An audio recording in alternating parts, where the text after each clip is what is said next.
Et avant toute chose, je vous montre ce livre. Vous voyez, dont le titre, dont il est l'auteur et dont le titre est l'État d'Israël contre les Juifs. Vous savez que ce soir, c'est Ouva Israël. Et vous savez aussi que dimanche, Bezalel Smotrich, leader du parti sioniste religieux, 14 députés, et ministre des Finances du gouvernement Netanyahou, était à Paris où il déclarait devant un parterre d'extrême droite réuni par l'association Israel is Forever: les Palestiniens n'existent pas, le peuple palestinien est une invention. Bien. Alors donc, on pourrait dire que la question qui va se poser à nous, à Sylvain, c'est comment soutenir que l'État d'Israël est en fait contre les Juifs quand on entend l'un de ses plus éminents ministres, Bezalel Smotrich, avancer que les Palestiniens n'existent pas. Bon, alors j'insiste sur ce livre parce que c'est par lui que nous est venue l'idée, l'excellente idée, comme on le verra, de demander à Sylvain de venir nous raconter quelque chose. Donc, je prends 5 minutes pour les trucs techniques. Alors, merci. Oh, c'est pas technique, ça. Merci à Hossein, le big chief du lieu-dit, pour son hospitalité une fois encore. Après la conférence, on pourra aller lever le coude ensemble là-bas. Et certains pourront et puis revenir s'asseoir pour dîner. Ceux qui le souhaiteront, et avec notre invité ici présent, Sylvain Sipel. Alors, l'exposé de Sylvain, on va dire 3 quarts d'heure, si c'est plus, c'est pas grave, c'est même bien. Suite à quoi on passera, comme à l'habitude, le micro dans la salle. Là, une volée de questions, 4-5 questions, brèves, de vous. À cette série, Sylvain répondra, puis encore un nouveau tour de questions. J'allais l'oublier, merci d'abord à Sylvain d'avoir accepté notre invitation. Donc, si je parle de ce livre, c'est que vous allez voir, vous allez être tenté de vous le procurer. Je peux vous dire qu'il est, voilà, vous le trouverez, il est copieux pour la modique somme de 20 €. Et pour tout vous dire, c'est ça. Bon, je vous ai déjà dit, cette lecture nous a frappés. Bon, petit point de détail, pas de détails techniques. Donc, la conférence, comme à l'habitude, fait l'objet d'une captation. Il en ressorti par notre ami Simon, là, qui il en résultera une vidéo montée par ses soins. Celle-ci précédée d'un chapeau rédigé par Francis. Il est où? Ah, il est là-bas au fond. Et puis ce truc, ce chapeau, ça sera la restitution de la conférence qu'on pourra trouver sur le site. Pour vous, si vous voulez y remettre à nez, et puis aussi pour le plus grand nombre. L'annonce de cette mise en ligne sur le site de la Société Louis Michel devant intervenir dans les prochains jours. Et ainsi alerter tous nos correspondants. Alors, je reviens maintenant le sujet. Vous savez, c'est où va Israël? Alors, pour nous remettre en mémoire, pas besoin de remettre en mémoire, c'est une date qu'on n'a pas oubliée.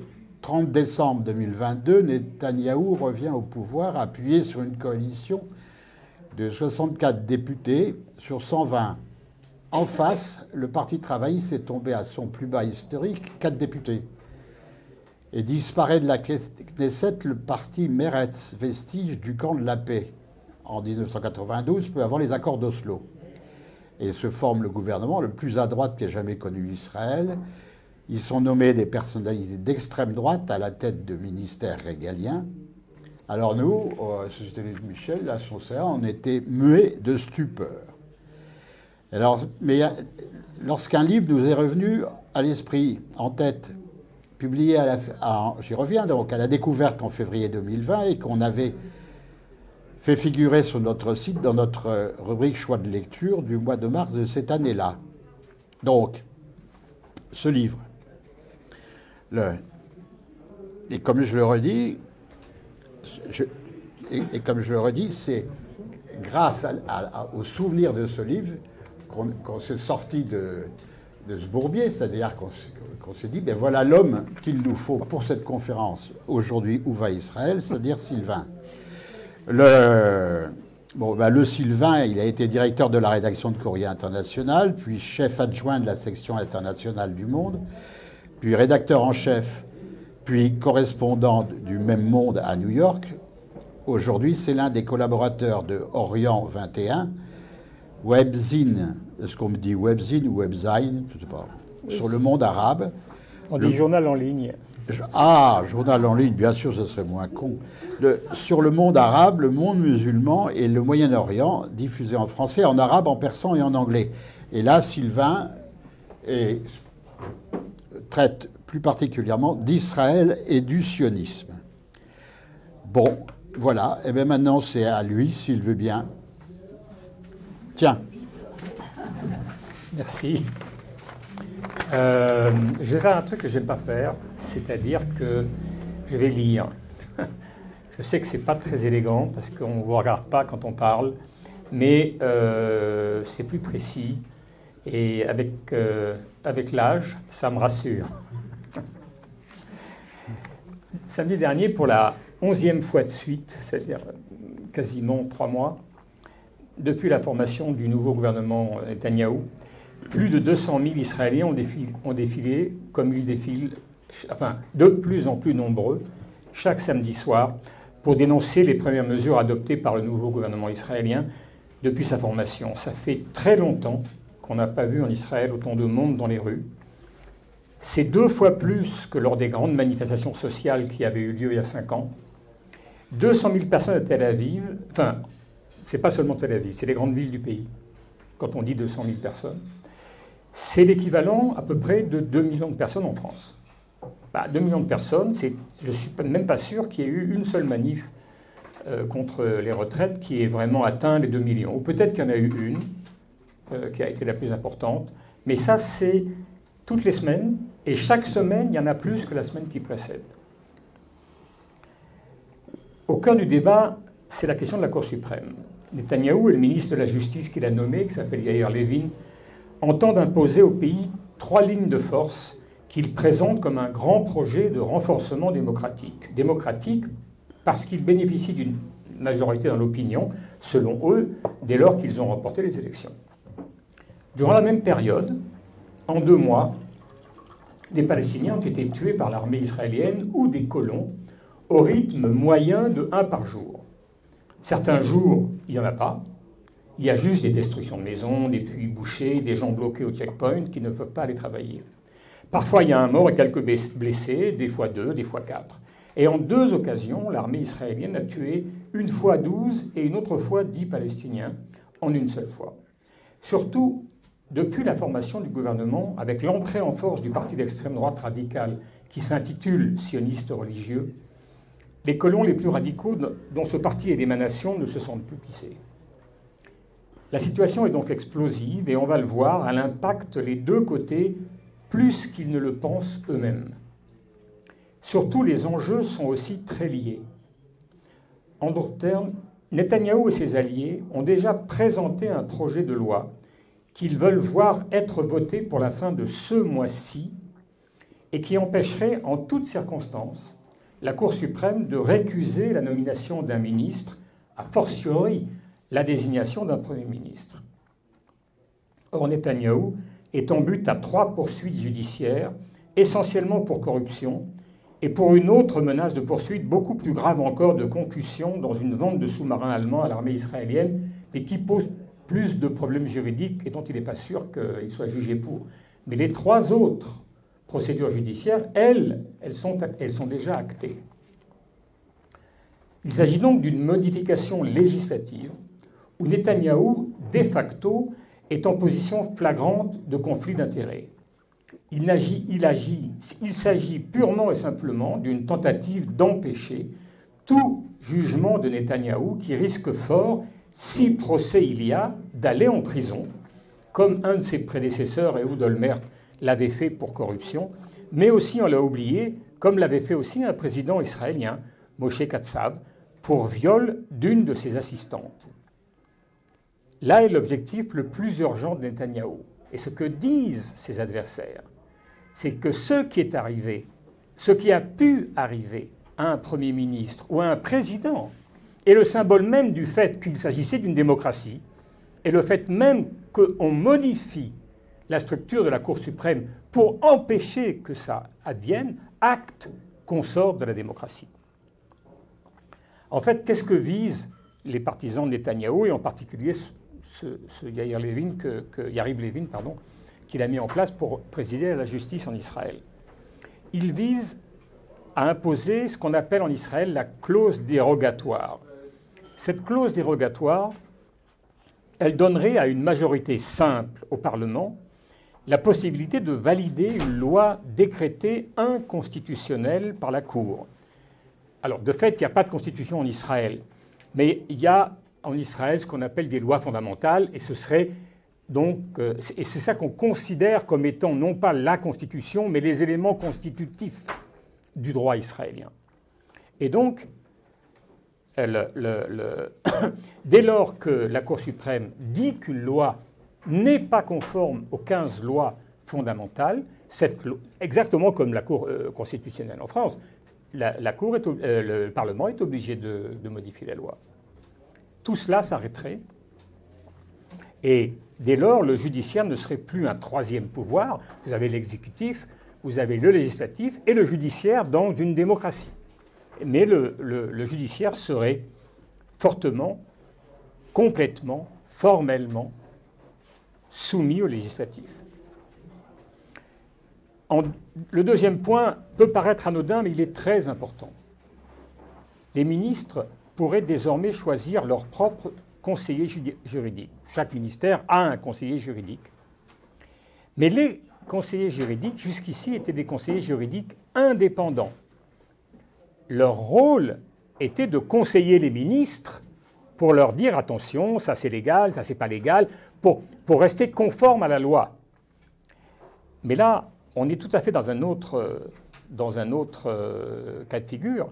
Les conseillers juridiques seraient choisis par le ministre pour être leur conseiller, et dès lors, ils ne seraient pas là pour rappeler au ministre quelles sont les règles du droit dans un sujet quel qu'il soit, mais ils seraient là pour contenter les desiderata de ce même ministre. Et enfin, le point le plus important, c'est que le Premier ministre pourrait modifier la composition du comité de nomination des juges à la Cour suprême. Aujourd'hui, ce comité est composé de membres du gouvernement, dont le Premier ministre, mais aussi d'élus et surtout des représentants des corps constitués, le barreau, etc., de tous les corps juridiques constitués. Désormais, ce comité sera nommé par les seuls gouvernants, leur permettant de désigner les juges suprêmes à leur botte. Bref, on fait fi de la séparation des pouvoirs. La Cour suprême serait ramenée à une caisse d'enregistrement des décisions gouvernementales. Aujourd'hui, les manifestants, dont le nombre, je le répète, croît d'une manifestation à l'autre, sont regroupés en deux tendances. Une première tendance vise à lier les menaces qui pèsent sur la démocratie israélienne aux enjeux de l'occupation des territoires palestiniens. La dérive autoritaire et antidémocratique à laquelle on assiste, plaide-t-il, découle des politiques menées depuis des années, des décennies à l'égard des Palestiniens. Elles en sont l'aboutissement. Et c'est l'occupation qui fait que la société israélienne s'engonce dans une idéologie coloniale de plus en plus radicale et en conséquence à vouloir un gouvernement fort, comme on dit, pour mettre les Palestiniens au pas. D'où le vote massif pour l'extrême droite. Parmi eux, beaucoup considèrent qu'Israël, parmi les gens qui dénoncent cette situation, qui font le lien entre la question palestinienne et la question démocratique, beaucoup jugent qu'Israël mène à l'égard des Palestiniens une politique aujourd'hui qui s'apparente à un apartheid et que seule une lutte commune entre juifs et arabes permettra de sortir de la spirale coloniale dans laquelle le pays s'est depuis longtemps engagé. Mais il faut dire que ces manifestants-là représentent une toute petite minorité de la société juive israélienne. Le paradoxe, c'est que dans la première manif, c'était eux les premiers à y aller. Mais depuis, ils sont extrêmement minoritaires dans les manifestations. Parce que pour ces gens-là, si le lien entre le basculement dans la démocratie illibérale, selon le terme moderne, et en faveur d'un pouvoir autoritaire en Israël, et les conséquences de l'occupation militaire d'un autre peuple depuis plus d'un demi-siècle ne sont pas pointées du doigt, alors la bataille de la Cour suprême est dès le départ vouée à l'échec. Cette petite minorité, on pourrait même dire cette très petite minorité, recrute essentiellement parmi les élites intellectuelles du pays. Le journal Haaretz, le quotidien de référence israélien, en est le porte-parole aujourd'hui le plus célèbre. La seconde tendance, beaucoup plus nombreuse, ne veut surtout pas que la question palestinienne interfère dans la bataille pour la préservation de la démocratie en Israël. Les dirigeants de cette tendance pensent que c'est au contraire, si les deux enjeux sont mêlés, que la bataille pour la démocratie sera perdue d'avance. Car l'immense majorité des Israéliens adhèrent à des degrés divers aux politiques menées depuis 55 ans en Cisjordanie et à Gaza. Cette tendance craint donc que si on mêle l'enjeu de la colonisation à celui de la Cour suprême, on ne regroupera jamais une majorité d'Israéliens. Les dernières élections l'ont montré, depuis l'échec en 2000 des négociations menées par les dirigeants du dernier gouvernement travailliste avec l'OLP, l'opinion israélienne s'est fortement radicalisée dans le soutien à la politique de la force envers les Palestiniens et donc dans l'acceptation du déni de tout droit à leur égard. Dès lors, l'immense majorité de ceux qui manifestent veulent une Cour suprême qui préserve la laïcité contre les pressions religieuses croissantes, par exemple, c'est un exemple, mais ils ne veulent pas du tout qu'elle protège les droits des Palestiniens. D'où vient ce refus de tout lien entre la dérive identitaire israélienne et la domination coloniale des Palestiniens? De mon point de vue, elle tient aux fondements qui ont dominé l'idéologie sioniste dès son émergence. Deux grandes lignes de force ont dominé tour à tour l'histoire du sionisme. La première a été historiquement celle qui s'est appelée sioniste socialiste. Elle a dominé le mouvement sioniste du début du XXe siècle jusqu'à la fondation de l'État d'Israël et ensuite jusqu'en 1977. La seconde, la droite nationaliste, appelée révisionniste, je ne vais pas vous expliquer pourquoi ça s'appelait révisionniste, mais c'était le nom qu'on lui donnait, qu'elle se donnait à elle-même, a dirigé le pays depuis 1977 jusqu'à aujourd'hui, à l'exception de 5 années, c'est-à-dire 40 des 45 dernières années. Ce qui caractérisait ces deux tendances, c'est qu'elles adhéraient toutes deux à une vision ethniciste du nationalisme. Une vision très fréquente en Europe de l'Est, en Russie, dans les États baltes, en Pologne, en Roumanie ou dans les Balkans.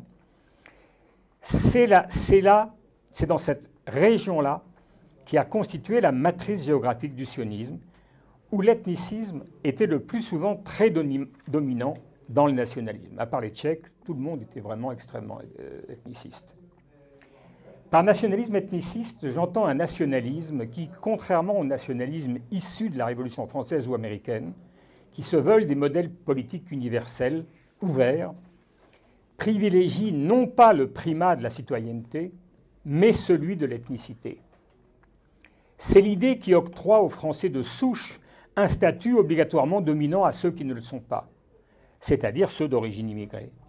C'est la France aux Français, les vrais Français, la France patriotique de Charles Maurras et de Charles Barrès, la Pologne aux Polonais, la Russie aux Russes, etc., etc., et surtout pas aux autres populations qui vivent sur les terres russes ou polonaises. C'est enfin Israël aux seuls juifs. Dans cette vision, ce n'est pas la citoyenneté qui prime, c'est l'origine ethnique de chacun. Lorsqu'en 1921, Ben Gurion, vous voyez, ça fait plus de 100 ans, Ben Gurion crée le premier syndicat de défense des ouvriers, il l'appelle le syndicat des ouvriers juifs de Palestine, en Palestine. Pas question de défendre les droits des salariés autochtones, les droits de ceux qui appartiennent à l'autre ethnie. On fait un syndicat, mais le syndicat, il ne défend que les juifs. Cette ethnicité triomphe de manière beaucoup plus spectaculaire encore dans le camp du nationalisme sioniste dur. Le front politique qui initialement s'est appelé Khérout, Liberté, et qui depuis 45 ans a dominé la scène politique israélienne sous le nom de Likoud. Depuis 1977, c'est elle qui s'est engagée massivement dans la colonisation des territoires palestiniens occupés et l'expropriation massive qui les ont accompagnés. Ce faisant, elle a favorisé la poussée progressive à la fois d'un état d'esprit colonial de plus en plus prégnant dans la société juive israélienne et d'un sionisme religieux, mystique et radical qui regroupe aujourd'hui entre un cinquième et un quart de l'électorat. Il faut rappeler que quand l'État hébreu naît, en 1948, les religieux purs et durs, c'est moins de 5% de la population. Et surtout, cette fraction-là, ce gros quart de la population, domine les mentalités et fixe l'agenda politique. Pour cette mouvance-là, ce qui compte en Israël, ce n'est pas qui est citoyen, c'est qui est juif et qui ne l'est pas. Cette mentalité a abouti, en juillet 2018, au vote de ce qu'on a appelé, enfin de ce qui s'appelle la loi sur Israël, État-nation du peuple juif. Cette loi stipule formellement que coexistent dans l'État deux catégories de citoyens, ceux qui ont tous les droits, les juifs, et d'autres qui sont citoyens, mais qui n'ont pas accès à certains droits, les citoyens non juifs, qui sont à 98% des Palestiniens. Cette loi est à l'origine de l'évolution drastique des grandes ONG israéliennes de défense des droits de l'homme. Elle s'appelle B'Tselem, elle s'appelle Breaking the Silence, elle s'appelle Yesh Din. Il y a beaucoup d'ONG en Israël, celles-là sont les plus importantes. Et les trois, par exemple, si je prends ces trois-là, qui sont vraiment les trois plus importantes, la première, c'est les droits de l'homme, la deuxième, c'est ce qui se passe avec l'armée, la troisième, c'est une ONG juridique. Yesh Din, ça veut dire « il y a du droit ». Ces trois organisations ont publié des textes nouveaux cette année, après un avant l'élection de Netanyahou, pas longtemps avant, et puis deux depuis, où les trois utilisent le terme d'apartheid. Et ça, c'est totalement nouveau. Le nouveau ministre de la Police, Itamar Ben-Gvir, attendez, là, oui. Le nouveau ministre de la Police, Itamar Ben-Gvir, en est l'incarnation. Il n'est pas seulement favorable à l'expulsion des Palestiniens vivant en territoire occupé. Il est aussi pour l'expulsion des Arabes citoyens israéliens de l'État juif. C'est lui qui incarne au mieux l'idéal de vie imaginaire le plus répandu en Israël, l'espoir de pouvoir vivre un jour sans Arabes. Plus l'occupation des militaires des territoires palestiniens a duré, plus la mouvance que représente Ben-Gvir s'est développée. Aujourd'hui, pour la première fois, un parti religieux et mystique prenant la sanctification de la terre d'Israël et dont certains dirigeants se déclarent ouvertement fascistes, est parvenu, avec le soutien actif de Netanyahou, à réunir 12% des voix de l'opinion et 14 députés sur 120. Si on ajoute les électeurs du parti dominant, le Likoud, plus les partis religieux et le parti russophone d'Avigdor Lieberman, la mouvance que j'appellerais coloniale activiste, qui récuse toute création d'un État palestinien et soutient mordicus l'augmentation des colonies de peuplement israélien en territoire palestinien, réunit quelques 2/3 de la population. Donc il faut bien comprendre qu'il y a deux divisions possibles. Il y a une division qui est celle qui porte sur la question démocratique en Israël, et en particulier la question religieuse et laïque. On ne peut pas dire laïque dans le sens français, mais disons secular, comme disent les anglo-saxons, dans le sens de ceux qui ne sont pas religieux, on dirait. Ça, c'est une division. C'est pour et contre la démocratie à l'occidentale telle qu'on la connaît. Et l'autre est pour ou contre la colonisation des Palestiniens. Et ces deux ne se correspondent pas. La question démocratique divise immensément plus la population juive israélienne que la question du rapport aux Palestiniens, où là, il y a je vais y venir un peu plus tard, mais là, il y a clairement une majorité très importante. Pour l'occupation des militaires, plus l'occupation militaire des territoires palestiniens a duré, plus la mouvance que représente Ben-Gvir s'est développée. Aujourd'hui, pour la première fois, un parti religieux et mystique prône, comme j'ai dit, la sanctification de l'État d'Israël, etc. Si on ajoute les électeurs du parti dominant, le Likoud, plus ce groupe-là, les colonialistes activistes qui récusent toute création d'un État palestinien et soutiennent les colonies de peuplement israélien en territoire palestinien, on arrive à peu près à 2/3 de la population israélienne. Si on enlève si on exclut du décompte les électeurs arabes d'Israël, les Palestiniens d'Israël, comme on dit, 21% de l'électorat, mais seulement 8 à 12% selon les scrutins des électeurs. Beaucoup de Palestiniens ne vont pas voter depuis toujours. Alors la proportion des Israéliens qui soutiennent la politique d'occupation et de colonisation regroupe aujourd'hui près des 3/4 des Juifs israéliens. Les 25% restants réunissent des gens parfois critiques, mais qui sont souvent désabusés, fatigués, qui pensent généralement que tout ça finira mal, mais qui pensent aussi qu'il n'y a rien à attendre des Palestiniens. Et surtout, qui adhèrent eux aussi au rêve ultime qui regroupe une très grande partie des Juifs israéliens. Le rêve de pouvoir vivre dans l'entre-soi sans Palestiniens. Je ne résiste pas, ce n'était pas prévu dans ce que j'ai écrit, mais j'ai en souvenir une anecdote. C'était le début de la deuxième intifada. Moi, j'ai de la famille en Israël. J'ai été voir une femme de ma famille que je connais vraiment très bien, une cousine pour tout vous dire, et vraiment, c'est une femme très bien, je l'aime beaucoup, et on a de super relations, etc. C'était juste après Camp David et l'échec de cette conférence. Et j'ai commencé à discuter avec elle. Bon, évidemment, on n'était pas du tout d'accord. Elle me sortait la version officielle, on a été généreux, les Palestiniens ont tout fait foirer, etc. Bon. Et au bout d'un moment, je ne sais plus, un quart d'heure, 20 minutes, elle m'a dit, bon, tu sais quoi, on va s'arrêter. D'abord, on n'est pas d'accord, ça ne sert à rien de continuer. Et puis elle m'a dit, écoute, je vais te dire un truc. Bon, tu connais, toi, tu es dans la politique depuis que tu es né, tu connais tout ça. Moi, en fait, je ne comprends rien à la politique, tout ça. Donc, je ne veux pas discuter, je n'ai pas les armes pour discuter avec toi. Mais je vais te dire un truc. Je vais te dire ce que je pense profondément. Moi, personnellement, les territoires, je m'en fous complètement. Elle est née en Israël, hein, et elle me dit, je m'en fous complètement. Moi, je suis prête à rendre tous les territoires, y compris Jérusalem-Est, si c'est la paix, mais je m'en fous des territoires. Et je déteste les colons, elle m'a dit. Bah, je lui dis, ça commence pas mal quand même, ton truc. Elle me dit, j'ai une condition. Alors je dis, c'est quoi ta condition? Elle me dit, ils nous prennent tous nos Arabes. C'est-à-dire, on leur donne un État, et on vire de chez nous tous les Palestiniens qui y vivent encore. Et on les met là-bas. On les met là-bas. On n'en voit plus. On est chez nous. Ils auront leur État. Mais alors, ils ne peuvent pas rester chez eux. Il faut qu'ils s'en aillent. J'ai pensé... Il y a eu, historiquement, il y a eu des grands mouvements de population et d'échanges de population. Mais aujourd'hui, c'est quelque chose qui paraît totalement aberrant. C'était une autre ère quand il y a eu dans les années 20, etc. Mais sinon, je vous assure qu'elle n'est pas raciste. Elle était directrice d'une école similaire à ce qu'on appelle en France les IUFM. Vous savez, la formation des enseignants, tout ça. Elle a dirigé ça pendant des années. Elle a eu plein de stagiaires arabes. Elle en a eu plein. Et vraiment, je la connais extrêmement bien.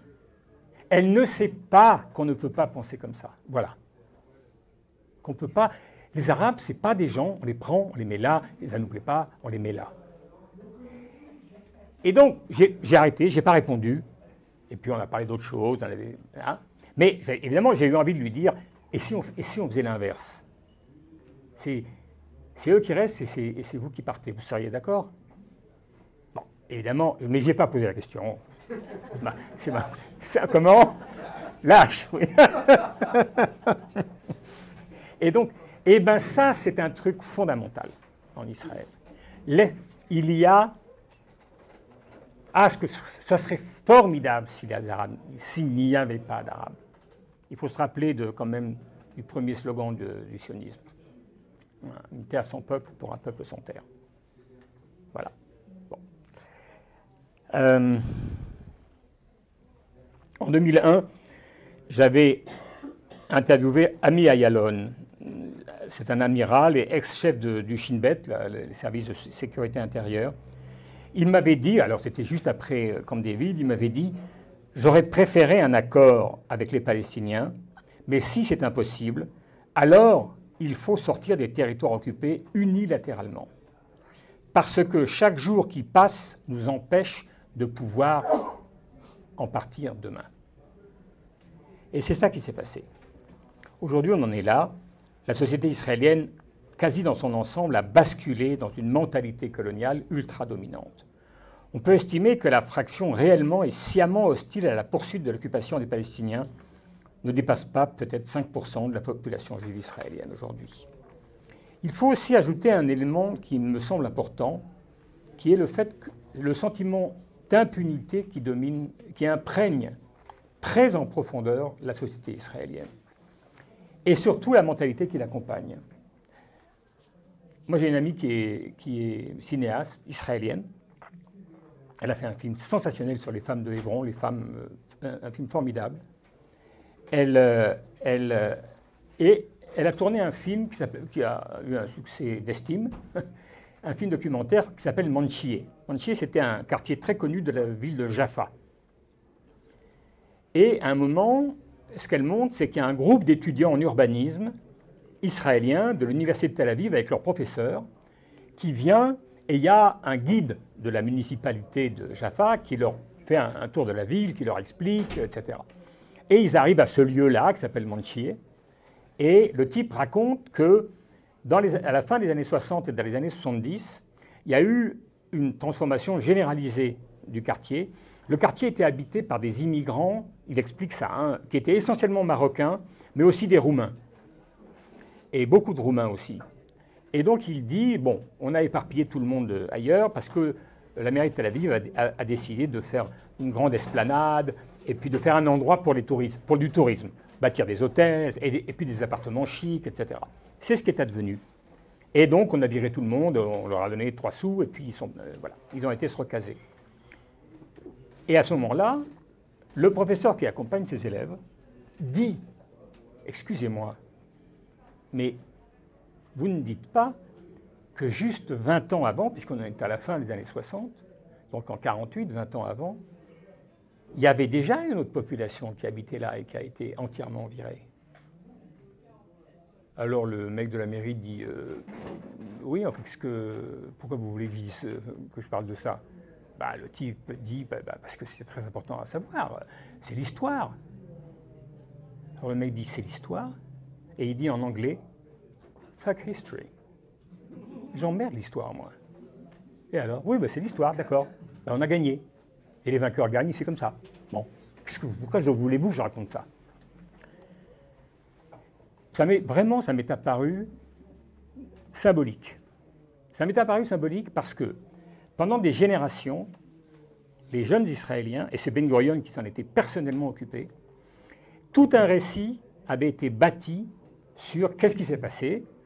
Nous avons été attaqués par les armées arabes, et les Arabes... la phrase de Ben Gurion, c'était « Nous n'avons expulsé aucun Arabe, ils sont partis volontairement ». Les Israéliens, à vrai dire, quand on grattait un peu, ils se disaient peut-être que la vérité est un peu enjolivée, peut-être qu'il y a eu ici ou là des bavures. Il y avait eu une bavure très célèbre, mais sinon, à Deir Yassin, il y avait une... Mais sinon, en gros, la position de celui qui est attaqué, de la victime, c'est nous les Israéliens, et nous n'avons, peut-être qu'on a viré quelques personnes, mais le camp de la justice dans cette guerre, c'est nous. Et là, on est dans quelqu'un qui, clairement, exprime quelque chose qu'on entend depuis, disons, 10 ans, de plus en plus, pas seulement quand on va au marché, quand on parle avec des milieux populaires, on l'entend aussi de ministres, de députés. L'idée que Ben Gurion a commis, les gens vous le disent comme ça, Ben Gurion, en 1948, a commis une erreur magistrale. Il aurait dû virer tout le monde. Et tout ce qui se passe maintenant, c'est sa faute, c'est lui qui a permis à ces gens de rester, et aucun problème. Tous les problèmes auraient été évités si on avait viré tout le monde et qu'on avait pris tous les territoires du premier coup. Mais quand on éduquait les enfants dans l'idée « nous n'avons pas commis de crime, nous ne sommes pas des criminels », c'est un déni de réalité. Il y a eu des crimes, il y en a eu des deux côtés. Il y en a eu plus du côté israélien parce qu'ils étaient plus forts, mais il y en a eu des deux côtés en 1948. Mais ce n'est pas ça ce que je veux dire. Ce que je veux dire, c'est que quand on nie le crime et les expulsions massives, on est dans une posture... Le déni, ça veut dire quoi? Ça veut dire qu'en fait, on sait et qu'il faut le cacher. Parce que pour préserver l'image de soi, eh ben, il faut nier.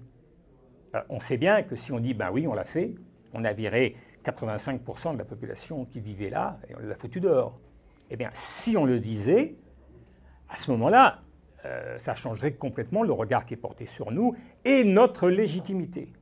Donc on dit, comme Ben Gurion, nous n'avons expulsé aucun arabe, ils sont partis volontairement. Quand on adopte la position de celui qui dit « fuck history », j'en ai rien à foutre de l'histoire, c'est tout à fait différent. C'est-à-dire qu'on est dans l'assomption du crime. On est dans la position où on dit « bah oui, c'est le plus fort qui gagne, c'est comme ça. Et alors ?» C'est un rapport complètement différent à soi-même et un rapport complètement différent aussi à l'autre. Et c'est ça la route qu'a suivie au fil de l'occupation les mentalités régnantes dans la population israélienne. Il faut comprendre qu'il n'y a pas une seule famille israélienne dont il n'y a pas eu un enfant, sinon 5, qui ont passé leur temps sur des checkpoints en Israël, garçons et filles, et qui ont été confrontés à cette problématique. Et au fait que, voilà, ils sont dans une position dominante.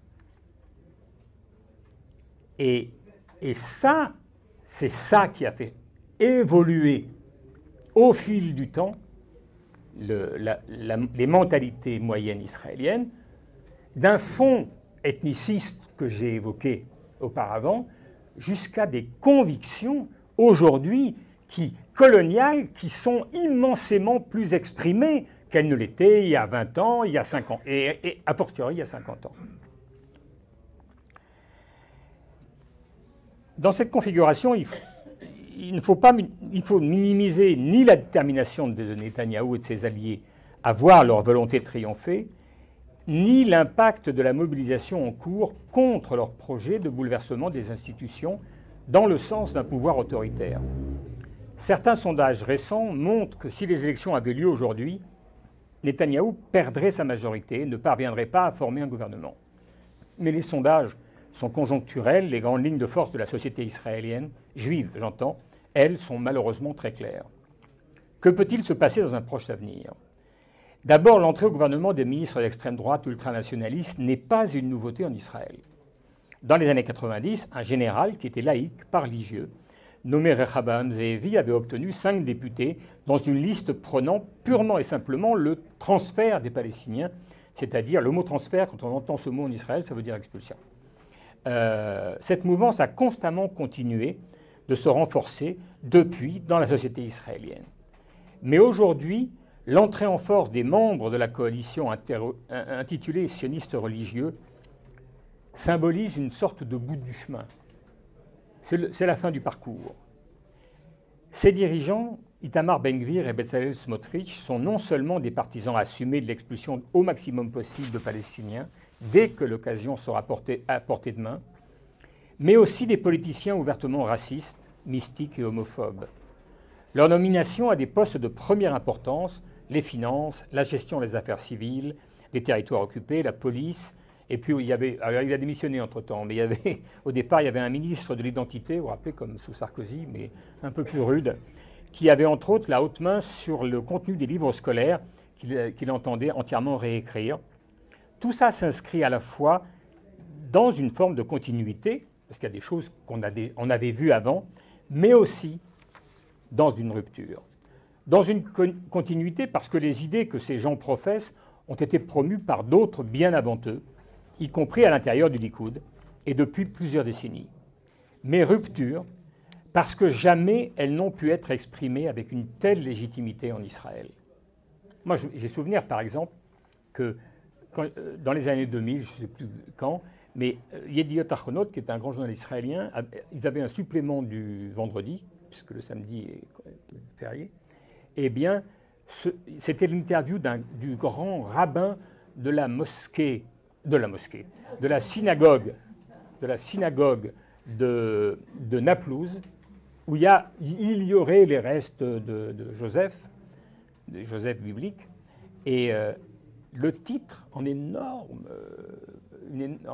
caractère rouge sur son visage, c'était une phrase qu'il disait dans son interview, et la phrase était « Les Arabes ont une âme animalière ». Ce n'est pas les animaux, mais c'est moitié des animaux, moitié des hommes, on ne sait pas trop.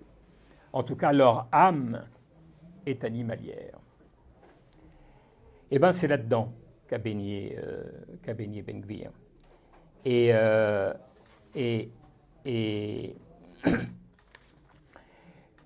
ça, c'est une rupture. Ces gens-là, c'est pas seulement une continuité, c'est aussi une rupture. D'abord, il y a quelque chose. Non seulement ils ont obtenu des postes de premier plan, mais il faut dire que dans la configuration politique actuelle, le sort de Netanyahou dépend d'eux. Alors, il est beaucoup plus madré que ces gens-là, il est sans doute plus intelligent, il est plus malin, il connaît un monde fou alors qu'ils ne connaissent personne, tout ce qu'on veut. Mais pour le moment, c'est eux qui le tiennent. S'il obtient ce qu'il veut obtenir, le changement de la Cour suprême, etc., et des règlements, à ce moment-là, il sera dans une position, mais là, il dépend d'eux. Et ça modifie beaucoup de choses. Ils sont, ces gens-là, aujourd'hui, en situation favorable pour obtenir des concessions. Je vais prendre un seul exemple. Quand il a été nommé ministre, Ben-Gvir a annoncé immédiatement à Netanyahou qu'il entend aller sur l'esplanade des mosquées. Netanyahou ne lui a pas dit non. Il sait très bien ce qui se passe quand on va, avec des hommes en armes autour, parader sur l'esplanade des mosquées. Mais il lui a dit, pas de problème, mais ne le fais pas tout de suite. Attends un peu. Ben-Gvir a dit oui. Et puis il y a été le lendemain matin à 7 h. Et Netanyahou n'a rien fait. Alors, on connaît la politique, peut-être qu'il attend son heure, je ne sais pas. Mais à ce jour, il n'a rien fait. Il n'a rien fait parce qu'il a besoin de Ben-Gvir.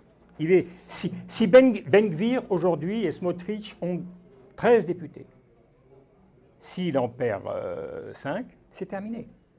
C'est terminé. Donc Ben-Gvir le tient. Il n'a plus de majorité sans lui. Il faut ajouter que Ben-Gvir et Smotrich sont des gens qui ont à la fois un passé, des idées très arrêtées sur ce qu'il faut faire et mettre en place pour se débarrasser des Palestiniens. Ben-Gvir a été ce qu'on a appelé un kahaniste de premier plan. Il avait dans son salon les images de son maître, Baruch Kahana, un rabbin d'un racisme d'origine américaine, d'un racisme absolument délirant. Et de Baruch, il avait aussi une grande photo de Baruch Goldstein, le colon, qui était lui aussi kahaniste d'ailleurs, qui a assassiné en 1994 à Hébron 29 Palestiniens en prière dans la mosquée du caveau des Patriarches et blessé plus de 100 autres. Ben-Gvir a été interpellé plus de 50 fois. Il a été inculpé pour propos racistes et il s'en est vanté. Il est aussi un homme d'une grande violence personnelle, toujours disposé à faire le coup de poing. Bref, comme on dit aujourd'hui dans certains cercles en Israël, Ben-Gvir, c'est le chef des voyous qui est devenu préfet de police. Son acolyte, Smotrich, est beaucoup plus policé, mais il est sur la même ligne et encore moins tenté par la conciliation. Dès son acception, donc, comme je disais, au ministère de la Sécurité nationale, Ben-Gvir est allé sur le mont du Temple. Il entend avoir les mains libres et il figure parmi les partisans les plus radicaux de la nécessité de bâillonner la Cour suprême. Il prône la destruction systématique des maisons des familles de terroristes, la peine de mort pour ces mêmes terroristes, la multiplication des incarcérations au titre de l'état d'urgence, mais aussi le retrait de la citoyenneté israélienne aux citoyens déloyaux, c'est-à-dire ceux récusant la politique coloniale en cours. Dans une interview, Ben-Gvir a précisé que ces propositions s'appliquent à tous les déloyaux, c'est-à-dire qu'ils soient palestiniens ou juifs. Et ça, c'est un tournant radical, c'est-à-dire de désigner la partie de la société israélienne qui reste anticoloniale et contre l'occupation des territoires occupés, de les considérer comme des gens déloyaux. C'est pour instaurer ce genre de politique que Ben-Gvir a besoin de museler la Cour suprême. Or, il faut bien dire les choses. Dans l'histoire d'Israël, cette Cour a toujours été une garante très efficace de la démocratie israélienne pour les seuls citoyens juifs. Dès 1948, pour les autres, dès 1948, elle a validé les mesures d'exception utilisées par le mandat britannique contre les militants sionistes et encore plus contre les Palestiniens. Et la Cour suprême a accepté que ces lois-là ces lois ou ces règlements soient insérés dans le corpus juridique de l'État d'Israël dès sa création. En particulier, la Cour a validé les règles permettant aux services de sécurité d'incarcérer quiconque sans fournir de motif et de le détenir indéfiniment. Il faut le dire, Israël a instauré pour les Palestiniens un Guantanamo permanent depuis 1948 qui perdure jusqu'à aujourd'hui. Après 1967, la Cour suprême n'a pas non plus empêché la colonisation de prospérer dès le premier jour, ni l'État d'Israël de confisquer la moitié des terres palestiniennes depuis, sous divers motifs, en toute illégalité. Elle n'a pas non plus interdit les démolitions de maisons, les déportations hors du territoire, etc. Et elle n'a jamais levé un doigt pour stigmatiser les crimes de l'armée. Mais alors, pourquoi Ben-Gvir et Netanyahou sont-ils si avides de se débarrasser d'une Cour suprême si accommodante dès qu'il s'agit des Palestiniens? C'est que si la Cour suprême devient une cour à la botte du gouvernement, mener leur politique sera débarrassée d'un boulet.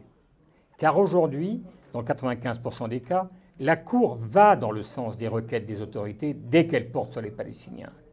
Mais cette Cour reste importante pour deux motifs. Le premier est que de temps à autre, sur des sujets mineurs, la Cour donne raison aux avocats des requérants palestiniens. Un exemple, le tracé du mur qui sépare les territoires palestiniens occupés d'Israël, il a été validé par la Cour suprême israélienne, alors que la Cour pénale internationale a décrété illégal. Mais dans quelques rares cas, la Cour a donné raison à des Palestiniens, non sur le fond, mais sur le tracé. Par exemple, je donne un exemple, et il y en a eu plusieurs.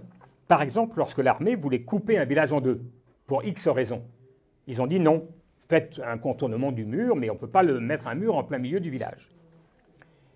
Deuxièmement, et surtout, à mon avis, c'est le point le plus important, surtout, si la Cour suprême devient une cour à la botte, les affaires ne seront plus mises sur la place publique. Les affaires, qu'elles soient financières ou corruption, et aussi les affaires de ce qui se passe dans les territoires occupés. Ça sera immensément plus difficile d'amener les dossiers devant la Cour suprême. Aujourd'hui, si on veut savoir ce qui advient dans les territoires palestiniens, on peut y accéder, malgré certaines difficultés. Les dossiers de la Cour sont ouverts. Avec une Cour suprême à la botte du gouvernement, c'en sera fini de la publicité de ces débats. Pas parce qu'il n'y aura pas de débat, mais parce que la Cour, lorsque le gouvernement le lui demandera, retoquera les requêtes qui lui déplaisent et qu'on n'aura aucune idée des informations que ces dossiers contenaient. La menace d'une évolution vers un régime autoritaire est donc d'abord importante pour le risque d'aggravation du déni de droit auquel les Palestiniens sont soumis depuis si longtemps, et de mille manières. Mais cette évolution menace aussi une démocratie qui, même si elle était de fait réservée presque exclusivement aux seuls juifs, laissait aux Palestiniens une voix et une voix pour se défendre. J'ai dit une voix et une voix parce que c'est une voix avec un E et une voix avec un X. C'est-à-dire qu'il y avait... Moi, je connais plusieurs avocats israéliens, pour eux, par exemple, qui disent que c'est une calamité ce qui est en train de se passer avec la Cour suprême. Ce sont des défenseurs de Palestiniens. Et donc je leur dis, mais vous passez votre temps à perdre en Cour suprême. Ah, ils disent oui. D'abord, une fois sur 10, on arrive à gagner. C'est déjà ça de prix. Et deuxièmement, même quand on perd, On peut avoir un papier, un article dans le journal, dans Haaretz, qui va expliquer qu'est-ce qui s'est passé, qu'est-ce qui a été dit au procès, et qui constatera que la partie que je défends a perdu, mais on saura de quoi il s'agissait. Maintenant, ces affaires ne seront plus jugées. La Cour, elle a 50 000 choses à traiter. Elle dira, comme toutes les cours suprêmes dans le monde entier, d'abord elle délibère pour savoir si elle traite le dossier ou pas. Ben, il suffira de dire. Le gouvernement lui dira, mais non, vous en préoccupez pas, et elle ne traitera tout simplement pas le dossier. Et ça sera terminé. On n'aura pas les tenants et les aboutissants. Je termine tout de suite là. La politique de Ben Gvir et de Smotrich et leur soutien dans la fraction religieuse de la population, c'est la nuit qui tombe sur la possibilité même de pouvoir lutter en faveur des droits démocratiques. C'est pourquoi le camp anticolonial en Israël, quoique très critique de la Cour suprême, se mobilise lui aussi en grande partie pour défendre son existence actuelle. Le paradoxe, il est que dans certains cas, les manifestants israéliens qui défilent contre les visées du gouvernement à brider les pouvoirs de la Cour suprême attaquent violemment, c'est arrivé dans quelques cas, attaquent violemment d'autres manifestants qui brandissent des drapeaux palestiniens pour les exclure de la manifestation. Je voudrais terminer sur un détail significatif, qui me paraît significatif et qui résume peut-être un peu tout ce qui se passe en ce moment en Israël. Les membres des organes de sécurité apparaissent dans les médias israéliens aujourd'hui au premier rang de l'insurrection civile contre la mise au pas de la Cour suprême. C'est surtout le cas de deux catégories, les pilotes de réserve de l'armée de l'air, et, parce que les pilotes d'active ne peuvent pas s'exprimer, mais les pilotes de réserve, il y a eu un truc absolument extraordinaire, 10 anciens chefs d'état-major de l'armée de l'air et 60 pilotes, héros, les gens qui ont été bombardés au Irak, en Irak, les gens qui ont fait les choses les plus périlleuses, ont signé une pétition en disant, vous savez qu'un pilote, tant qu'il reste pilote de réserve, il doit faire un vol par semaine pour rester... Donc il a un jour qui est consacré à faire de l'exercice, toutes les semaines. Eh bien, ils ont signé une pétition disant que si la Cour est démantelée de ses attributions, ils cesseront d'obéir à ce gouvernement et ils refuseront de servir dans ce qu'on appelle les milouim, c'est-à-dire dans les exercices quand on n'est plus d'active. Et les autres sont les gens du Shin Bet. Il y a eu Argaman, qui est un des anciens chefs du Shin Bet, a été d'une radicalité très importante, en disant si le vote passe à la Knesset, si Netanyahou gagne à la Knesset, personnellement, j'appellerai les forces de l'ordre à désobéir à des ordres illégaux. Alors, il faut se demander quand même une question. Comment ça se fait? Comment ça se fait que c'est l'armée? Comment ça se fait que ce sont les forces de sécurité qui, plus que les autres, se mobilisent au premier rang?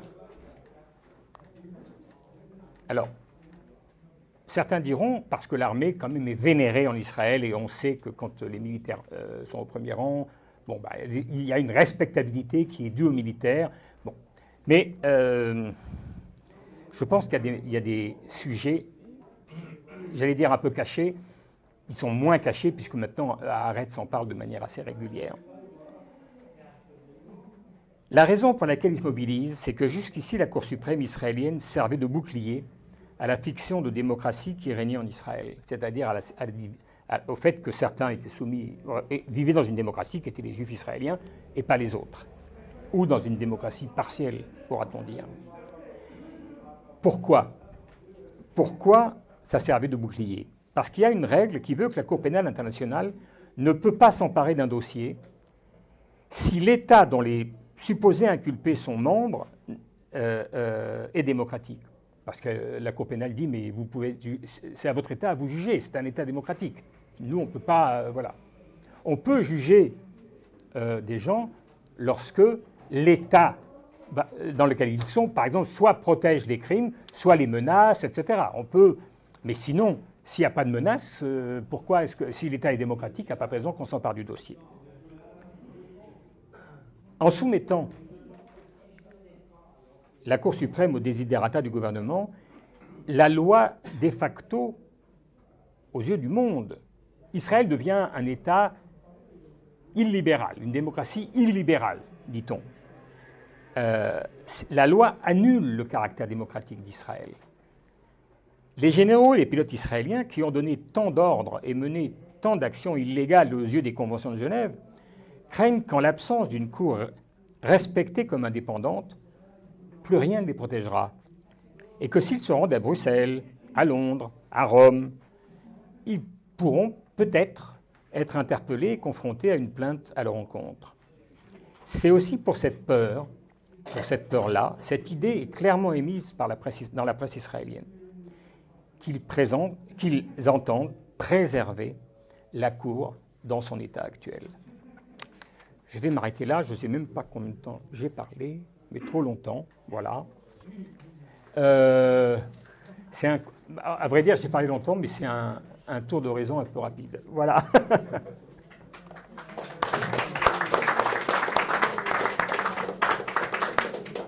D'abord, merci pour ce formidable exposé. Bon. C'était vraiment un très bel exposé que tu nous as fait et on est tous saisis par la connaissance des sujets vraiment sur le... Tu connais cette affaire vraiment sur le bout des doigts. Oui, la question que je posais quand même, effectivement, c'est... On est un peu stupéfait devant ce qui se passe parce qu'on n'a pas d'exemple historique qui pourrait ressembler à ce qui se passe là. On en a trop. D'ailleurs, on pourrait dire finalement l'idée au cœur de la mécanique occidentale depuis Christophe Colomb, il y a cette idée d'envahir les territoires des autres en les déclarant terra nulla et en occupant ces terres et en les occupant, qui est un principe général de l'Occident dans le monde et du colonialisme qui naît avec, disons, et qui va se développer pendant des siècles et des siècles. D'occuper les terres des autres. Et même la Grande Russie, par exemple. Comment? Et même la Grande Russie, par exemple. Et même la Grande Russie, tout à fait. Et qui est quand même caractéristique de la... Ouais. Et qui est quand même une caractéristique des USA, aussi des États-Unis. Oui. Les États-Unis, quelque part, se sont construits un peu comme Israël, avec une occupation et en permanence repousser et des batailles autour des questions démocratiques, quand même sur la question de l'esclavage, sur ces questions-là, qui n'ont cessé de les poursuivre.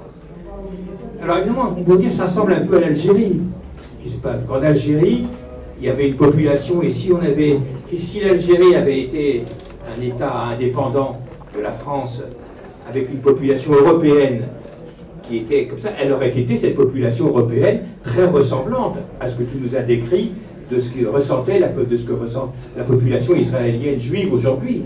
Elle aurait été à peu près sur les mêmes positions politiques. À la fin, oui. À la fin, oui, il n'y a pas de doute. Oui. Et ils ont quand même très bien supporté pendant toute la période précédente les statuts particuliers des indigènes par rapport aux statuts des Européens, autant au niveau électrique. Non, mais c'était un apartheid. C'était un apartheid total. Bien sûr. Mais évidemment, la différence, c'est que la population européenne était liée à c'était la France. Donc il y avait cet arrière-cour qui faisait que les gens sont partis. Mais là, on a quand même l'impression d'une situation où on n'a pas de précédent historique pour penser ce qui se passe.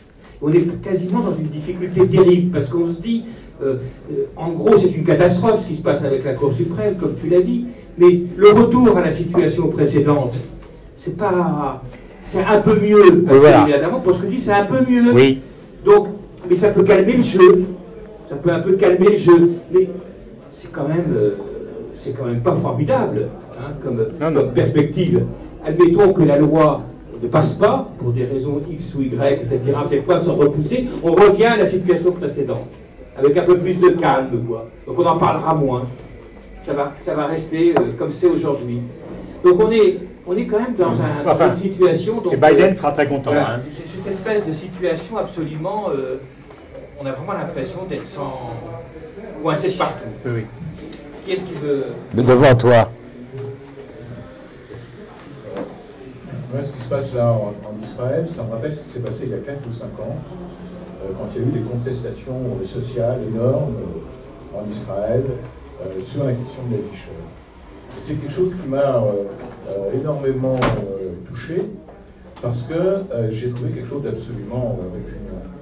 C'est-à-dire la volonté pour les juifs israéliens de faire comme s'ils étaient dans un état normal, avec des préoccupations démocratiques. Et à ce moment-là, c'était une espèce d'effervescence, une sorte de occupation champ, comme dans un pays comme les États-Unis, comme en France, en Espagne.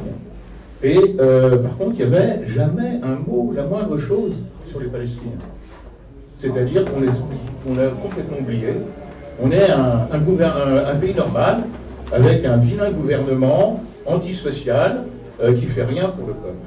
Et là, je pense que beaucoup de gens qui sont dans cette manifestation sont scandalisés parce que l'État d'Israël, qui est un État juif et démocratique pour eux, et un État juif pour les Palestiniens, eh bien, il va plus démocratique pour eux.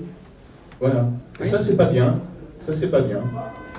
Et je trouve que c'est une ambiguïté absolument terrible là-dessus. Et que... alors moi, je ne suis pas un adepte de la politique du pire, mais au moins, il y a un peu d'hypocrisie. Et par exemple, les gens qui disent « oh ben, fuck history », à mon avis, je trouve que c'est moins pire que « oh, c'est terrible, on tire et puis on pleure ». Georges.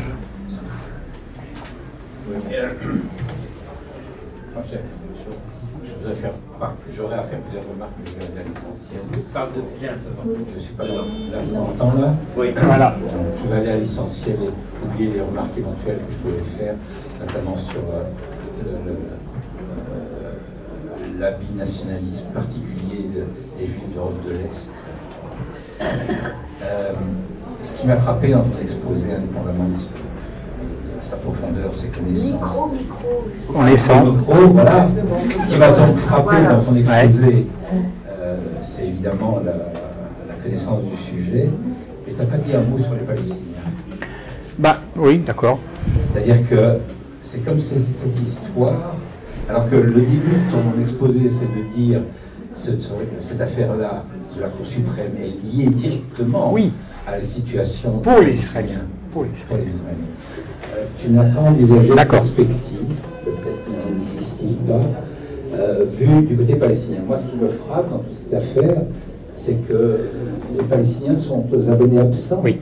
Je comprends qu'ils en prennent plein la gueule, qu'ils se font matraquer, assassinés, que leurs villages sont parfois détruits, etc. Tout ça, je comprends très très bien, et ça explique sans doute une peur et une réticence à entrer en action. Mais je n'entends pas, et je voudrais savoir si j'ai raison de ne pas l'entendre, je n'entends pas des élites palestiniennes dire qu'est-ce qu'on peut faire et comment peut-on faire. D'accord.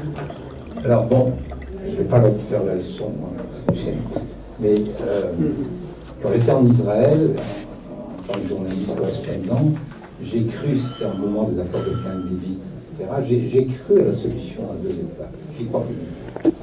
J'y crois plus du tout. Donc, quelle est la solution alternative? Une suggestion, peut-être que tu apporteras à Raphaël, son successeur. Est-il possible, complètement utopique, de penser que les Palestiniens se disent qu'ils veulent faire de nous une population à part, marginalisée, apartheidisée? Eh bien, nous sommes, puisque nous sommes occupés, nous sommes des Israéliens. On revendique un statut d'Israélien avec tout. À la limite, ils n'ont même pas besoin. Ils peuvent dire on revendique, on fait un homme, une voix, et voilà. C'est-à-dire qu'ils fassent la démarche politique qu'ont fait les Noirs américains. C'est le. Attends. Finir le tour. D'accord. Voilà. Qu'ont fait les Noirs américains pour revendiquer leurs droits, et bon, qui a fait quand même assez avancer la situation. Je voulais savoir ce que tu penses de cette suggestion. Tu passes le micro derrière. Pardon. Tu voulais l'appuyer aussi? Oui. C'est un peu de remarque. Il se trouve que j'étais en Israël au début de ce mois, pendant quasiment 15 jours. Donc j'ai participé aux manifestations tant de Tel Aviv que de Jérusalem.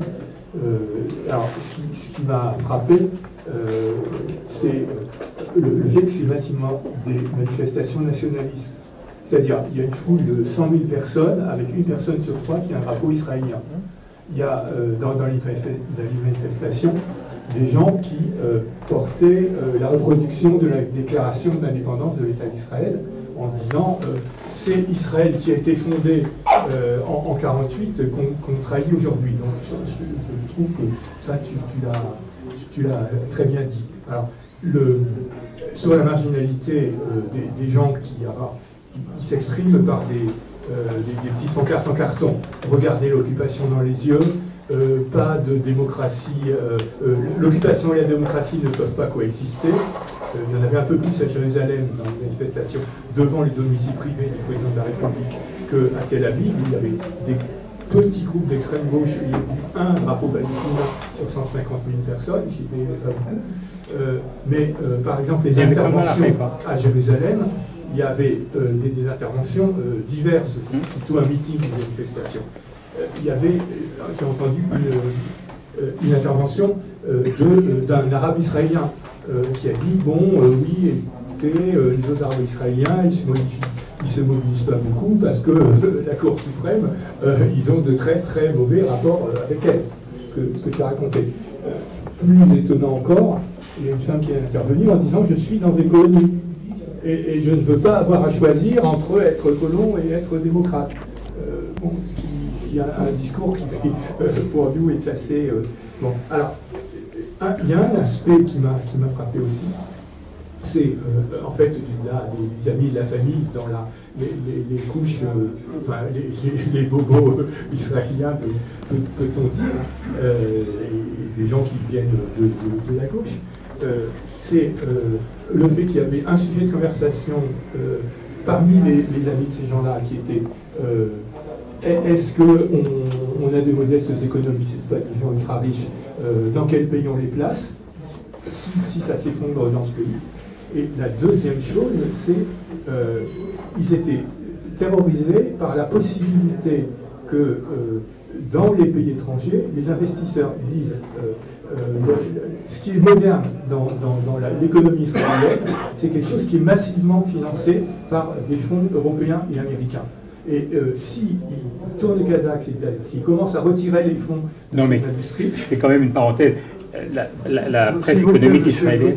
Il y a un micro, sinon... Vous n'entendez pas? Oui, mais c'est non, mais j'ai oublié de répondre à ça. Mais bon, j'ai été frappé parce qu'il y avait un entretien dans le supplément en matière économique avec quelqu'un qui suit le Brésil. Et ce économiste et sociologue dit ce qui a plombé Bolsonaro, c'est que la droite économique a choisi de se mobiliser contre lui. Et ça arrive en Israël. Et ça arrive en Israël, c'est pour ça que j'ai optimiste sur la situation. Donc, bon, personnellement, j'étais moyennement optimiste sur les développements. Alors, non. Comment on fait pour... C'est bon. C'est bon là? Oui. D'accord. Sur la première question, oui, on a le sentiment d'être coincé de partout. Bon, moi je le partage, ce sentiment. C'est-à-dire que je pense que le drame fondamental de ce conflit, je pense, c'est que les Israéliens ne peuvent pas perdre. C'est-à-dire que le gap entre les Palestiniens, et quand je dis le gap, c'est pas seulement au plan militaire. Bien sûr, il y en a un qui a des armes modernes et la bombe atomique, et les autres, ils n'ont ni tank, ni avion, ni rien, mais ils ont un armement un peu meilleur qu'il y a 15 ans, mais bon, ils ont des mortiers. Avant, c'était des mortiers artisanaux, puis aujourd'hui, c'est des mortiers iraniens. Mais ce n'est pas du tout du niveau de ce que dispose... Bon. Donc les Israéliens, ils ne peuvent pas perdre. Mais ils ne peuvent pas gagner. C'est-à-dire que tant qu'il reste des Palestiniens, ils n'ont pas le sentiment de la victoire. Ils ne peuvent pas gagner. Et tant que ça continue, alors il y a des périodes de calme, parce qu'à force de taper dessus, il y a un moment où ça s'arrête. Et puis comme maintenant, depuis quelques mois, ça repart. Pas aussi fortement que la deuxième intifada, mais quand même, ça repart. Le drame, c'est que les Israéliens, avec toute leur puissance, et ça les rend dingues, avec une telle puissance, et pourtant, c'est impossible de gagner. Et les Palestiniens, c'est impossible de gagner, mais ils ne peuvent pas perdre. Parce que tant qu'ils sont là, de toute façon, les Israéliens ne vont pas gagner. Tant qu'ils ne bougent pas, en arabe on dit soumoud, la ténacité, la ténacité, la ténacité. Alors, c'est vrai qu'en Israël, vous allez au marché, mais pas seulement, j'ai dit, il y a des universitaires qui parlent comme ça, qui disent, si à l'occasion, il ne faudra pas la rater. Hein. La prochaine fois, si on peut, oh là là, et il ne faudra pas se rater, il faudra virer tout le monde, etc. Bon, c'est vrai, mais on dit ça un peu en sachant que pour que ça arrive, il faudrait... Voilà. Et donc, on a typiquement une situation bloquée. Les uns sont trop forts et leur puissance est impuissante, et les autres sont si faibles que leur seule force, c'est leur faiblesse. Mais sinon, il y a quand même pas mal de gens en Israël et du côté palestinien, quand je dis pas mal, les gens qui regardent le conflit depuis longtemps, qui disent s'il y avait un rapport de force plus équilibré, il y a longtemps que tout ça serait fini, quoi. Chacun aurait un pays et puis on n'en parlerait plus. Mais les Israéliens, qu'est-ce qu'ils ont à gagner à lâcher les territoires? S'ils lâchent les territoires, alors ils ont quoi? Qu'est-ce qu'ils gagnent? Ils gagnent la paix? En gros, ils maîtrisent les choses, quoi. Mais ils ne les maîtrisent pas au point de pouvoir vivre sereinement. Et les Palestiniens, pourquoi ils lâcheraient? Qu'est-ce qu'ils feraient? Qu'est-ce qui pourrait... C'est-à-dire, plus bas, qu'est-ce qu'il pourrait y avoir? Alors, ce qu'il pourrait y avoir, c'est une grande expulsion. Mais pour ça, et vous lisez ça dans les journaux israéliens, il faudrait... Les gens disent un grand chaos qui permette... Mais bon, tout ça, c'est des rêves. Je pense que l'armée israélienne, dans ses tiroirs, a les plans pour virer tout le monde. Ça, ils les ont. Mais ils les ont parce qu'une armée prévoit tout. Ils ont aussi l'inverse. Ils ont aussi l'obligation de quitter les territoires. Tout ça paraît... Ni la première option, ni la seconde ne paraît réaliste. On n'arrivera pas à virer tout le monde, mais on ne quittera pas les territoires. Mais on ne sait jamais. Donc il faut, les armées, ils sont là pour préparer des choses. Bon. Mais sinon, c'est exactement le cas de... Alors, moi j'ai longtemps pensé, je le pense un peu encore, que... honnêtement, je ne vois pas comment les Palestiniens peuvent gagner. Ce n'est pas imaginable. Ils peuvent uniquement ne pas perdre. Et les Israéliens, les victoires militaires ne leur servent à rien. Une fois, j'ai rencontré un type du ministère des Affaires étrangères je lui ai dit, mais à quoi ça vous sert, tous les 2 ans, 3 ans, vous tapez sur Gaza? Et ça change quoi? En fait, ils ont des armes de plus en plus sophistiquées, à part le fait qu'ils ont des armes de plus en plus sophistiquées. Donc ça arrive quand même à passer. Qu'est-ce que vous gagnez à chaque fois? Oh, il disait, on gagne un peu de temps, et puis on sait que dans 3 ans, il faudra recommencer. Et alors? C'est comme ça, c'est la vie. Voilà. Mais, voilà, hormis le fait que ça n'a pas de perspective, on ne pouvait pas résumer mieux le fait que c'est une... À chaque fois, on dit c'est la guerre. C'est la guerre, pourquoi? Pour quel objectif exact? Pour avoir un peu de calme. Voilà, et puis après, ça recommence. Bon, c'est vrai que c'est une situation absolument coincée. J'ai longtemps pensé que si, là encore, pour des raisons tout à fait exceptionnelles, il y avait une conjoncture qui faisait que c'était l'intérêt des grandes puissances, c'est-à-dire que si à la fois les Américains, les Russes, l'Europe et la Chine, globalement, trouvent qu'il faudrait mettre fin à tout ça et trouver une solution qui ne pourrait pas être autre chose qu'une partition, je pense, si ça vient d'eux, ce serait imposé aux uns et aux autres et éventuellement, ça pourrait peut-être marcher. Mais aujourd'hui, ça me paraît d'abord lointain, parce qu'il n'y a qu'à voir ce qui se passe en Ukraine pour comprendre que ce n'est pas demain la veille qu'on va avoir la grande alliance mondiale des grandes puissances. Et puis surtout, ça semble totalement... Moi, je ne suis pas de ceux qui disent qu'on ne peut pas obliger les Israéliens à quitter les territoires. Je crois que, honnêtement, je pense que si un ministre israélien, je ne sais pas dans quelles circonstances et pourquoi ça pourrait advenir, mais si un Premier ministre israélien venait à la télévision et disait « Voilà, on a un accord avec les Palestiniens, et dans 6 mois, il ne restera pas un seul soldat et pas un seul policier dans les territoires occupés. Donc vous avez 6 mois pour décider, vous avez le droit de rester, dans l'accord vous pouvez rester dans vos colonies, et puis sinon vous pouvez rentrer en Israël. Mais dans 6 mois c'est fini. » Il n'y aura plus un seul flic, ce sera la Palestine, et bon. Je pense qu'il y aura sans doute une guerre civile en Israël, il pourrait y avoir une guerre civile en Israël. Mais s'il n'y a pas un soldat et pas un policier israélien, il n'y aura plus un seul colon. Il ne reste que parce qu'ils ont la protection des policiers et des... D'ailleurs, quand De Gaulle a dit qu'il n'y aura plus la protection de l'armée française, ils sont tous partis. Eux, ils ont une chance, ils pourraient partir, je ne sais pas qui a dit ça, juste à côté. Hein, à 30 km de chez eux, ils pourraient se... Voilà. Mais ce sont des suppositions, honnêtement. Là, c'est de la spéculation. Je ne vois pas aujourd'hui... Il n'y a aucune... sinon, ce qu'a dit Marion, mon ami Marion, c'est-à-dire qu'on est tous... on voit bien que c'est une impasse totale, quoi. La deuxième question, c'était sur les manifestations sociales. Et... oui, et le fait qu'on avait... c'est un peu de ça dont j'ai parlé, c'est-à-dire que les gens qui manifestent, à 90%, sont des gens qui... Comment dire, qui effacent totalement de la carte les Palestiniens. Totalement. Leur carte mentale, oui, tout à fait, oui. Et de ce point de vue-là, moi, ce que je disais dans mon exposé, c'était qu'en réalité, il y avait ce lien. Et que si... mais ça, c'est une partie minuscule de la gauche israélienne qui parle comme ça. Vraiment mineure. Je ne sais pas si c'est 5%, c'est sans doute moins. C'est sans doute moins. Moi, la dernière fois que j'y étais, j'ai rencontré un des fondateurs de Breaking the Silence, les soldats là, qui racontent ce qui se passe, ce que les militaires font. Lui, il me disait, mais le camp anticolonial, allez, ça fait un demi-député.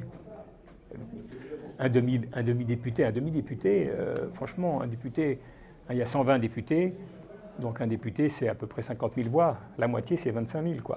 Dans un pays où il y a 6,5 millions de juifs. 25 000, peut-être le pourcentage, c'est pas beaucoup, hein. Dans aucun pays d'oppression, c'est beaucoup plus. Bon. Honnêtement, voilà, je n'ai pas de réponse particulière.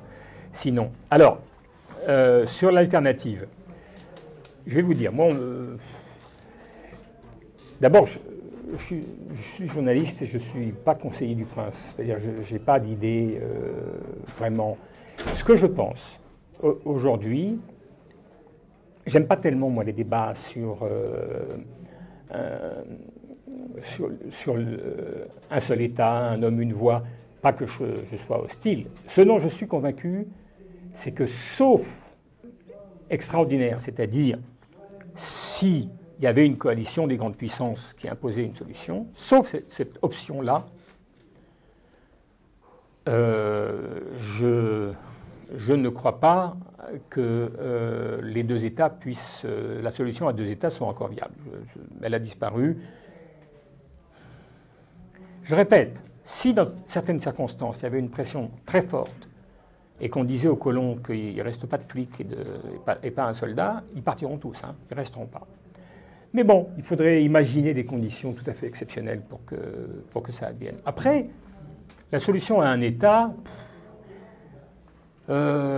c'est marrant parce qu'il y a une manière assez simple de savoir pourquoi ça ne va pas marcher. Parce que, comment on appelle l'État? Comment vous l'appelez? Ben, il y a ceux qui disent on l'appelle Israël-Palestine, quoi. Puis il y a ceux qui disent non, on l'appelle Palestine-Israël. Vous avez compris? Voilà. Voilà. Et donc, il y a... D'abord, moi je pense, hein, honnêtement, si on proposait un État réel, où ils aient même un petit truc, la Cisjordanie, c'est pas grand, hein, franchement. Mais si on leur proposait ça, en sachant que vraiment on leur fout la paix, moi si on demande à la population, qu'est-ce que vous préférez? Vivre dans un État Israël-Palestine ou Palestine-Israël, on s'en fout, mais un seul État, tout le monde ensemble, et on s'entend, et tout va bien, ou vous voulez votre État avec votre drapeau et votre compagnie aérienne? Eh bien, mon sentiment, c'est que les Palestiniens seraient plutôt pour la deuxième option. Parce que commencer à vivre sans les Israéliens. Peut-être qu'un jour, on va se retrouver tous ensemble. Peut-être qu'un jour, on va tous se retrouver ensemble, on va être, voilà, on va danser. Mais pour le moment, hein, pendant un certain temps, laissez-nous avoir notre État, etc. Je pense que c'est ça ce que pense la majorité des Palestiniens. Ce n'est pas du tout l'idée. Je pense que dans les universités américaines, à Harvard, etc., oui, on parle beaucoup d'un seul État, bon. Mais on bâtit des solutions un peu miraculeuses. Après, il y a un historien connu, Shlomo Sand, vous avez entendu parler, il m'a envoyé un truc, il va publier en France dans quelques temps un livre vraiment historique sur l'idée binationale en Palestine. Et j'ai lu son livre là qu'il m'a envoyé avant qu'il sorte. Et c'est un bon livre, c'est un livre historique, et il raconte tout simplement les thématiques et les options possibles de l'État binational. Bon, c'est bien vu, je ne vois pas comment, aujourd'hui, parce que honnêtement, il y a 6,5 millions de Palestiniens, il y a 6,5 millions de Juifs israéliens sur un territoire commun. Il y a exactement 50-50. Alors, imaginons qu'il y a 1 million, s'il y a une Palestine, il y a 1 million de réfugiés. Je pense qu'il n'y en aurait pas plus d'ailleurs, qui rentreraient. Franchement, je pense qu'il n'y en aurait pas plus. Ça fait des générations, ils sont la plupart. Moi, j'ai fait une fois, Non, mais quand Georges était correspondant, j'avais été une fois à Amman, j'avais fait un reportage dans un camp de réfugiés. Bah, il y avait des gens qui disaient, oui, on rentrera et on foutra les Juifs dehors. Très bien. Mais après, je leur disais, mais vous êtes d'où? Alors, ils disaient un village dont je n'avais jamais entendu parler. Je leur disais, mais vous savez que ce village, certainement, il n'existe plus, il a été rasé. Ils disaient, comment il n'existe plus? Alors, je leur disais, non, ils ont tout rasé, les Israéliens. Hein, c'est un crime, mais ils l'ont fait, ils ont tout rasé. Votre village n'existe plus. Et sans doute qu'il y a des cultures, un hôpital, je ne sais pas, mais votre village n'est plus là. Alors? Et ils étaient complètement tétanisés, quoi. C'est-à-dire que presque comme s'ils n'y avaient jamais pensé. Bon, et quand je demandais aux gens, imaginons qu'il y a un État palestinien. À l'époque, on pensait que c'était encore jouable. Vous iriez? Ben, il y avait des gens qui disaient oui, plutôt des jeunes d'ailleurs, et des gens qui étaient installés en Jordanie. J'avais vu un garagiste, j'avais vu, je ne sais plus, un pharmacien. Enfin, les mecs disaient, bon, écoutez, j'ai fait ma vie ici, moi, bon, ça y est, c'est fini, quoi. Ah, je serais très content le jour où il y aura une Palestine, etc. Ah, puis si on me donne le droit de vote, j'irai voter. Mais je ne vais pas quitter tout ce que j'ai ici. Mes parents ont bâti ça, ça fait 3 générations, c'est fini, quoi.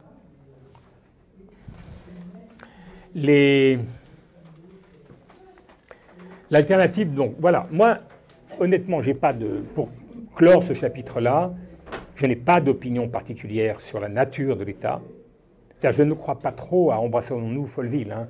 Du jour au lendemain, les gens qui s'embrassent. Je veux dire, la France et l'Allemagne, ça a pris 30 ans quand même. C'est formidable, mais ça a pris 30 ans avant que ça advienne. Donc il faut quand même s'en souvenir, quoi. Et donc, alors, peut-être que j'ai pris l'Allemagne, c'est un mauvais exemple, mais dans d'autres guerres, c'est difficile. Donc, en revanche, je suis sûr d'une chose. Moi, les BDS, tout ça. Moi, BDS, par exemple, mon rapport à BDS, ils n'ont aucun succès. Mais ils ont un succès important. Ils délégitiment la politique israélienne. Et ça, c'est très important. Ils participent à la délégitimation de la politique israélienne coloniale. Ça, et ils le font assez bien sur les campus américains. En France, mais c'est tout, quoi. Le fondement de BDS, le boycott et tout, il n'y a aucun succès dans leur entreprise. En revanche, il y a un succès qui n'est pas mineur. Parce que dans les opinions publiques internationales, l'image d'Israël, quand même, quoi qu'on dise, je ne parle pas des niveaux politiques, mais dans les opinions publiques, indubitablement, l'image d'Israël est en dégradation constante. Et ce nouveau gouvernement ajoute beaucoup à cette dégradation. Moi, quand on me demande ce que je pense, c'est qu'il y a un seul slogan qui tient, et qui est à bas l'occupation. C'est-à-dire il faut que l'occupation cesse. Ce qui advient après, je ne sais pas comment, je ne sais pas, mais c'est ça qui doit s'arrêter. Il faut que l'occupation militaire d'un peuple prenne fin. Voilà. Après.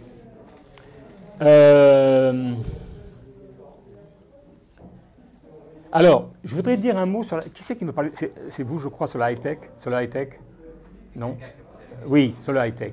Il y a un phénomène extrêmement intéressant qui est en train de se passer là en ce moment. Le high-tech, et surtout le high-tech sécuritaire, mais pas seulement. Hein, ils sont très forts, par exemple, sur tout ce qui touche à la santé, les Israéliens, et au matériel opératoire, par exemple, pour les opérations. Ils sont vraiment en pointe. Alors, dans le domaine sécuritaire, ils ont vraiment, y compris le domaine sécuritaire le plus achevé et le domaine sécuritaire le plus dégueulasse, c'est-à-dire NSO. Il y a encore un scandale qui a éclaté il y a une semaine. Enfin, ça n'arrête pas. Mais surtout, ces boîtes sont beaucoup financées au Nasdaq, c'est-à-dire se financent beaucoup à la bourse de Chicago, qui est la bourse high-tech.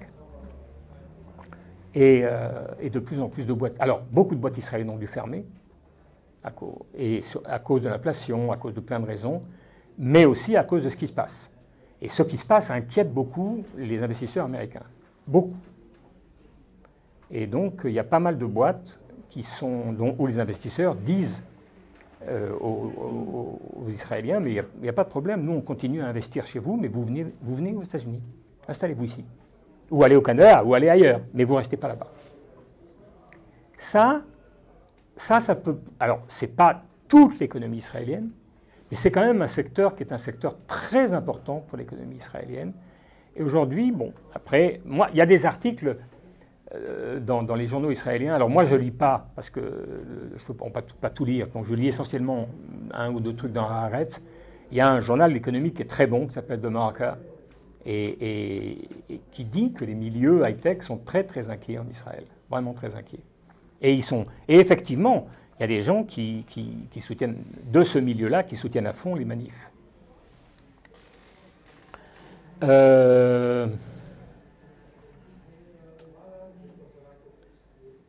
Ouais, alors, sur la question du déni, etc., moi,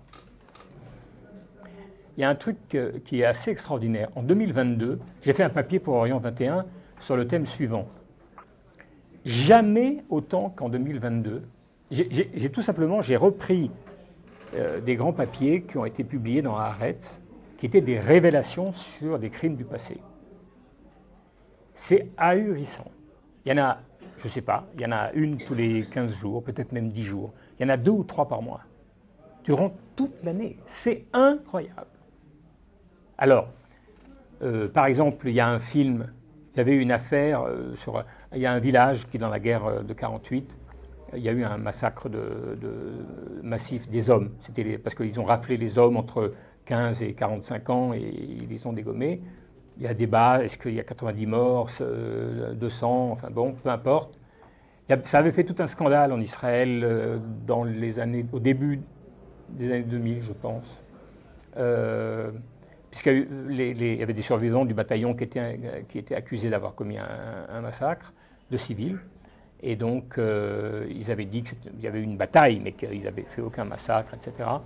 Et les gens avaient témoigné, et il y avait eu un procès, ils avaient gagné le procès, les militaires. Et 20 ans plus tard, les mêmes qui avaient témoigné au procès venaient et disaient, bon, allez, on peut le dire maintenant. Ben, c'est le mec qui a perdu le procès, c'est-à-dire le type qui avait fait le bouquin sur ce qui s'était passé, qui était accusé en diffamation. C'est lui qui avait raison, oui, le crime a eu lieu, etc. En 2022, mais c'est incroyable, le nombre d'histoires de ce type qui est sorti. Il y en avait, je vous dis, à chaque fois, et ça encore, il y a eu des choses. Bon, après, il y a eu des choses incroyables. Par exemple, il y a eu un moment, dans les années 50, c'est 54-55, où je me souviens plus pourquoi, mais Ben Gurion a quitté le pouvoir. Il est rentré dans son kibbutz, il était fâché, je ne sais pas pourquoi. Et donc, c'était son numéro 2, qui s'appelait Moshe Charet, qui est devenu Premier ministre. Et en 2022, je ne sais plus quand, le fils de Moshe Charet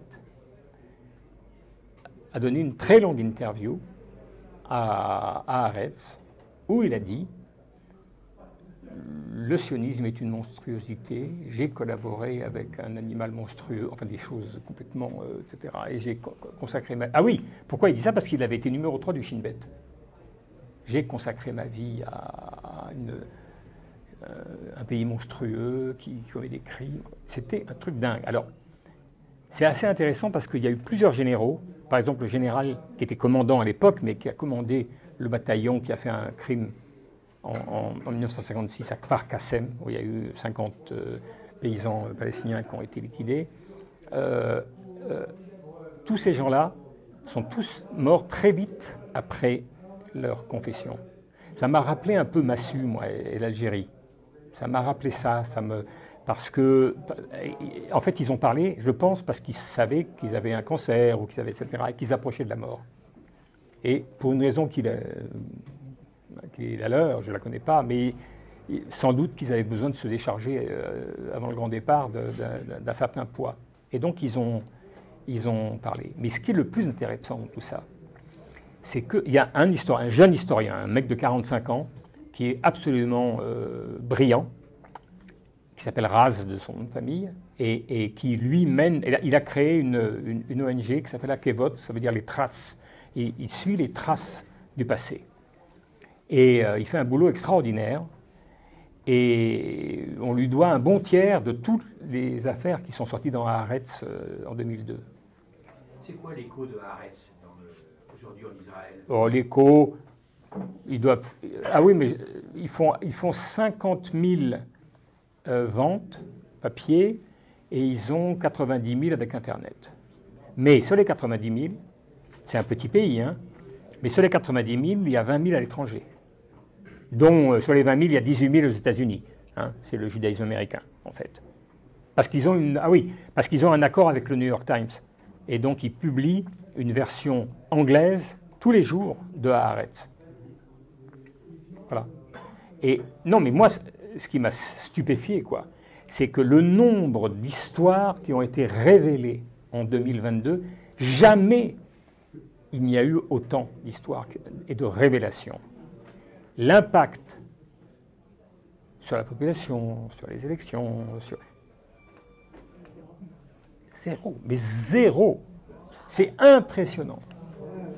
C'est-à-dire qu'il y a une partie très petite, qui est de ceux que j'appelle l'anticolonial, que ça rend dingue ou qui est extrêmement investi, etc.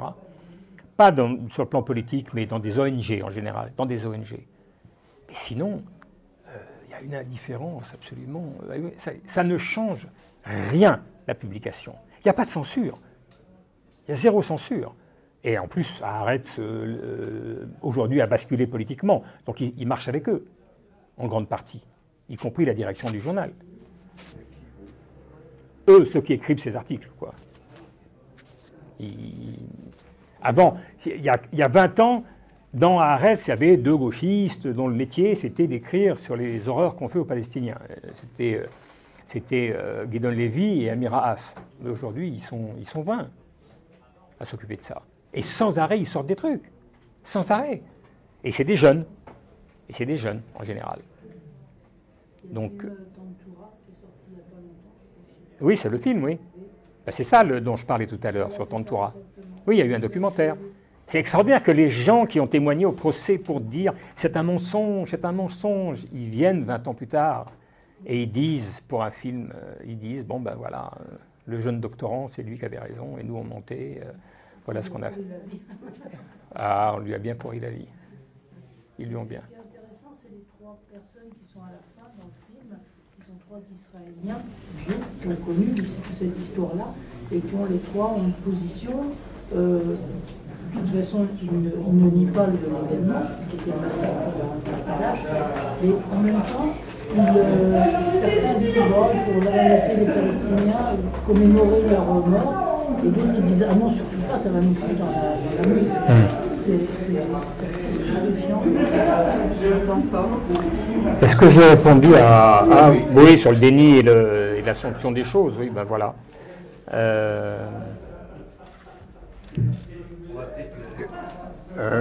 Une ou deux questions, là. Ah non, tu l'as déjà posé ta question. Israël contre les Juifs, c'est excellent. Ça vaut le peine là-dessus.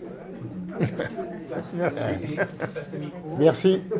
Merci pour l'auteur. On va en reparler en point final. Encore un petit tour rapidement parce qu'il est 9 h. Oui. Tiens, attends. Vous pouvez passer le micro? Merci. Non, c'est une question très brève. C'est quel est... Parle bien dans le micro. Oui, Deux temps. Là, ça va. Voilà. Très bien.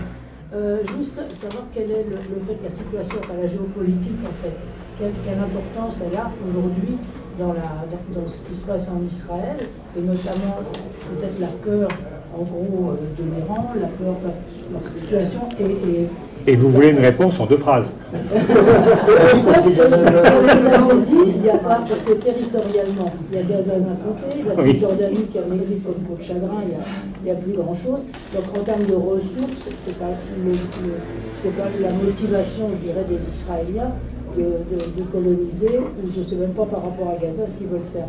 Donc est-ce qu'il y a vraiment un projet, disons, d'un grand Israël, d'une part, mais qui prendrait sa place parce que dans la situation géographique dans laquelle ils ont la peur de leur environnement. Parce que le Moyen-Orient est assez explosif. Oui. Derrière vous. Une intervention. Oui, c'est une question. Est-ce que vous pourriez donner un peu d'éléments sur les Palestiniens? C'est-à-dire comment ils réagissent à ce moment, notamment par rapport aux provocations. J'avais compris qu'ils arrêtaient la coopération sécuritaire, etc. C'est-à-dire, est-ce qu'effectivement il y a des mouvements des mouvements ou alors c'est une indifférence totale en disant de toute façon ça ne nous concerne pas? Voilà, qu'est-ce que vous pouvez donner quelques éléments là-dessus? Merci. Oui. Pour terminer, dis-nous quand même un mot sur le risque de cette guerre entre Israël et l'Iran. Ouais, Qu'est-ce que tu en penses?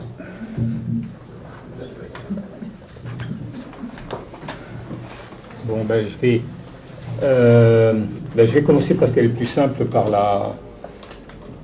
la seconde. Les Palestiniens sont dans une situation de faiblesse rare. Parce que, en tout cas, de faiblesse politique structurelle. Les partis politiques sont soit des vieilleries du genre le Front populaire de libération de la Palestine, des choses comme ça, soit le Fatah, qui aujourd'hui est identifié à l'autorité palestinienne, et l'un comme l'autre sont considérés, pas comme des Kisling, pas forcément comme des traîtres, mais en tout cas comme des gens sur lesquels on ne peut pas compter, qui ne font pas le travail, qui servent à rien, quoi. Et en particulier qui collaborent sans arrêt, parce qu'à chaque fois, je pense que c'est la 30e ou 40e fois que Mahmoud Abbas menace de rompre la coopération sécuritaire, de dire qu'il l'a rompue, et puis 2 jours après, qu'il l'a remise en place, parce que, comment? Il va mourir. Non, il ne va pas partir avant de mourir. Hein. Non, il ne partira pas avant de mourir. Non, mais il n'y a personne et il ne veut pas qu'il y ait quelqu'un, donc c'est difficile. On ne peut pas l'obliger. Donc ils savent tous, c'est comme Franco, hein, ils attendent tous qu'il meure et après ils vont se battre pour succéder, etc. Et pour succéder à une chimère. Parce que le seul intérêt aujourd'hui de l'État, enfin pas de l'État, mais de l'autorité palestinienne, c'est le pognon qui arrive d'Europe. À part ça, l'intérêt de cet organisme, quand même... Alors c'est vrai que ça fait vivre les fonctionnaires, essentiellement. Ça alimente beaucoup de corruption. Mais moins de corruption que les Israéliens ne suscitent aussi. Enfin bon. Mais les Palestiniens sont dans un état de faiblesse. En même temps, il y a un élément positif qui est une forme d'émancipation. Ils s'émancipent. Enfin, quelque chose, il y aura une nouvelle génération. Quelle sera-t-elle? Je n'en sais rien. Qu'est-ce qu'elle aura dans la tête? Je n'en sais rien. Il y a des prémices qui ne sont pas très encourageantes. C'est-à-dire que se précipiter sur les colons ou les soldats avec un cutter à la main et puis laisser sa vie, parce que 9 fois sur 10, ils se font flinguer à 40 mètres de leur cible. Bon, c'est un acte de bravoure, mais à part la mort, ça ne modifie rien à la situation. Il y a une pensée politique qui est quand même extraordinairement faible, et il y a une absence totale de direction politique, donc de directive politique. Voilà, donc c'est un moment comme ça, où d'un côté, ils sont extraordinairement affaiblis, indubitablement, et il faut dire que je donne un exemple, mais quand même, moi je connais très bien une avocate, qui est une célèbre avocate qui défend les Palestiniens, etc., qui s'appelle Léa Tsemel. Il y a eu un film sur elle. Bon. Et une fois, il y a quelques années, elle m'avait dit, mais tu sais, la torture, bon, il y en a encore, mais c'est rare. Il y a eu une période, c'était affreux. On commençait par torturer, puis on posait des questions après, quoi. C'est presque fini. Ils font plus ça au Shin Bet. Elle me disait, tu sais, ils ont tellement de moyens de contrôle. Ils savent tout. Ils savent ce que les Palestiniens eux-mêmes ont oublié. Ils leur rappellent, ah oui, mais tel jour, à telle heure, tu étais là. Et donc, ils ont des méthodes pour faire plier les mecs. Bon, elle me disait, tu sais, un type rentre en prison. Au deuxième jour, un mec arrive et lui dit, un mec de la prison, enfin, qui est emprisonné depuis 20 ans ou 15 ans, lui dit, t'es du Fatah? Le gosse dit oui, et il lui dit, bon, alors, le chef du Fatah dans cette prison, c'est moi. Bon, donc, et tu n'écoutes que moi. Bon, puis 2 jours après, il y a un mec qui arrive et qui lui dit, t'as déjà parlé avec lui? Le mec dit, ben oui. Là, il lui dit, il y a un truc qu'il faut que tu saches, c'est que c'est le mec qui travaille avec la direction de la prison. Donc, il fait attention avec lui. Hein. Parce que, est-ce que tu es du Fatah? Alors, le mec dit, oui. Eh bien, le chef du Fatah, c'est moi. Donc, tu n'écoutes que moi. Voilà, puis après, le chef de la prison l'appelle. Bon. Donc, le type est complètement perdu et disait, bon, voilà. Et donc, et maintenant, avec la cybersurveillance, alors ça atteint des... On suit, on sait exactement à quelle heure le type a été acheter du savon à l'épicerie. Enfin, et on a les images. Donc, de ce point de vue-là, il y a une nouvelle génération qui est visiblement très peu politisée, dont on peut craindre qu'elle tombe dans le djihadisme religieux. Ça, c'est possible. Parce que quand il y a un vide, il y a forcément quelque chose qui va remplir le vide. Donc, ce n'est pas exclu. Mais en Palestine, ça reste, même quand c'est très religieux, ça reste très profondément nationaliste. Nationaliste. Même je veux dire, le Hamas, c'est un mouvement nationaliste qui se fonde sur la religion, mais c'est d'abord un mouvement nationaliste. Le djihad islamique, c'est pas loin de ça. Hein. Dans le cas palestinien, je connais beaucoup moins les autres, j'en sais rien. Donc, je ne sais pas ce que cette génération va produire, quand, mais enfin, on sent quand même germer quelque chose. Voilà. Bon. Sur la géopolitique, on ne peut pas répondre à ça en 2 phrases, mais si vous voulez, on m'aurait posé la question il y a 1 an.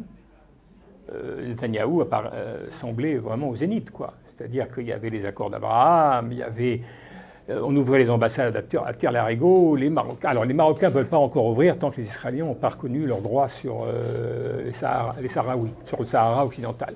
Mais le jour, et comme les Américains leur disent non mais ne le faites pas, alors les Israéliens attendent, puis ils s'en foutent en fait du Sahara occidental. Donc, mais sinon, le lendemain matin, il y aurait une ambassade marocaine. Et puis les Émiratis, et puis la grande affaire, c'est que Netanyahou a dit à plusieurs reprises que l'affaire avec l'Arabie Saoudite, tout ça est en train d'être finalisé et que demain matin, il y a l'ouverture des ambassades et l'échange d'ambassadeurs, etc. Et puis un jour, patatras, les Iraniens et l'Arabie Saoudite, qui sont les plus grands ennemis du monde, se retrouvent à Pékin. Et les Chinois ont fait une sulha, hein, ils ont fait un accord entre les uns et les autres, et tout le monde est content. Et Netanyahou se retrouve comme un imbécile avec rien dans les mains parce qu'il ne va pas se confronter à la Chine. Et puis la Chine, comme entremetteur, n'a pas les problèmes des Américains. Hein, ils leur doivent rien aux Israéliens, les Chinois. Donc, ils n'ont pas d'engagement. Donc, ça va tellement vite, les bouleversements géopolitiques. Voilà, ça prendrait 2 heures, et je n'ai pas la science infuse là-dessus, hein, je ne sais rien, mais mon sentiment à moi, c'est qu'il y a un bouleversement général des relations internationales, en ce moment, des modalités des relations internationales. C'est-à-dire que le moi d'abord, qui était la phrase America First, c'était la phrase de Trump, hein, moi d'abord, bah, ça devient à peu près... Alors il y a toujours eu un intérêt dans les relations internationales, mais il y avait des blocs, il y avait des alliances, il y avait... Tout ça, ce qui est le plus extraordinaire, c'est par exemple Erdogan, quoi. Hein. Erdogan, il est un jour copain, un jour pas copain, un jour il marche avec les Russes, un jour il est avec les Américains, il reste dans l'OTAN. Enfin voilà, c'est ça la nouvelle politique internationale. Alors moi, vous dire où exactement... ce qui est sûr, c'est qu'il a reçu un coup de massue sur la tête, là, Netanyahou, avec ce qui a été annoncé avec l'accord, la finalisation de l'accord. Parce que bon, il avait promis enfin, depuis le début, il fait le siège de Biden pour lui dire qu'il faut absolument taper les Iraniens. Et Biden, d'ailleurs, ne disait pas forcément non. Hein. Il laissait l'option, mais il voulait quand même être certain qu'il n'y aura pas d'accord dans la négociation avec les Iraniens. Il voulait être certain de ça. Aujourd'hui, je pense que, bah, avec l'Ukraine, la probabilité d'un tel accord est devenue assez faible, je pense. Mais enfin, les tournants et les retours en arrière sont tellement rapides, tellement liés à un intérêt conjoncturel et égoïste des uns et des autres, que c'est très difficile de trouver une logique aux rapports internationaux. Voilà, donc aujourd'hui ça tient, l'accord sino-irano-saoudien, mais vous dire que ça tiendra encore dans un an, j'en sais rien. Vraiment, tel que les choses se passent aujourd'hui, c'est très difficile voilà, de s'y retrouver. Merci beaucoup. Ben, je vous en prie. Oui.